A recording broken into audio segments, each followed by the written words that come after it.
ഹബീബായ നബിയുനാ മുഹമ്മദ് മുസ്തഫ സല്ലല്ലാഹു അലൈഹി വസല്ലമ തങ്ങളുടെ സ്വഹാബത്തിനെ പഠിപ്പിച്ചു കൊടുക്കുകയാണ്. ഏതിനെയാണ് നമ്മൾ സ്നേഹിക്കേണ്ടതെന്നറിയോ? പരിശുദ്ധമായ ഖുർആനുണ്ടല്ലോ. എല്ലാ വീട്ടിലും പരിശുദ്ധമായ ഖുർആനുണ്ടല്ലോ.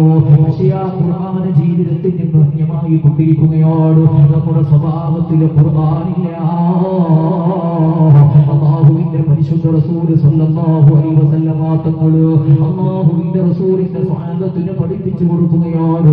ഈ ലോകത്തിൽ അല്ലാഹുവിന് ഏറ്റവും ഇഷ്ടപ്പെട്ട അമൽ എന്തെന്നറിയോ?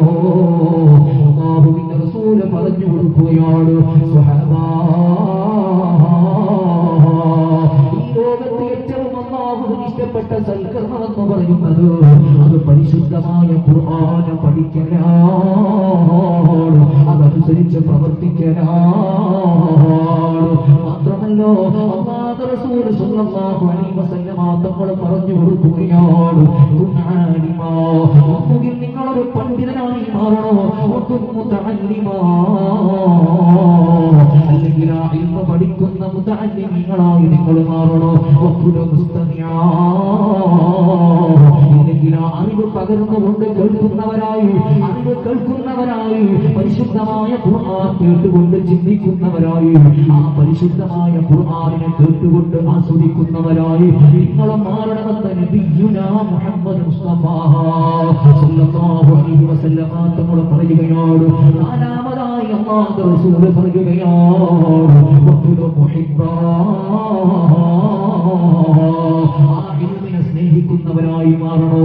ഒരു മനുഷ്യനുണ്ടല്ലോ, ആ നാട്ടിൽ ഒരു ഇൽമ പഠിക്കുന്ന വിദ്യാർത്ഥി ഉണ്ടെങ്കിലോ അവർക്കുള്ള എല്ലാ വിധത്തിലുള്ള പ്രചോദനങ്ങളും കൊടുക്കാൻ പറ്റണോ.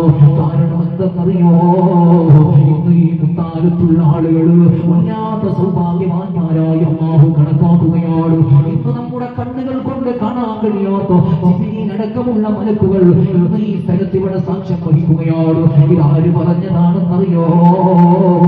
ഒരിക്കലും കളവ് പറഞ്ഞിട്ടില്ലാത്ത നാവിന്റെ ഉടമ അമിനാന്റെ കുഞ്ഞുമോനെ, മദീനയിലെ സുൽത്താൻ മുഹമ്മദ് മുസ്തഫ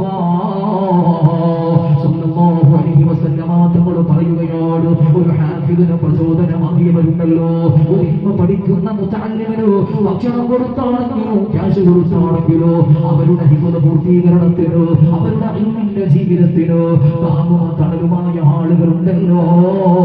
നാളെ ഖിയാമത്ത് നാളിലോ അല്ലാഹുവിന്റെ കോടതിയിലേക്ക് കടന്നു വരികയാണ്. അവര് ശിക്ഷിക്കാനുള്ള വിധി എഴുതുമ്പോ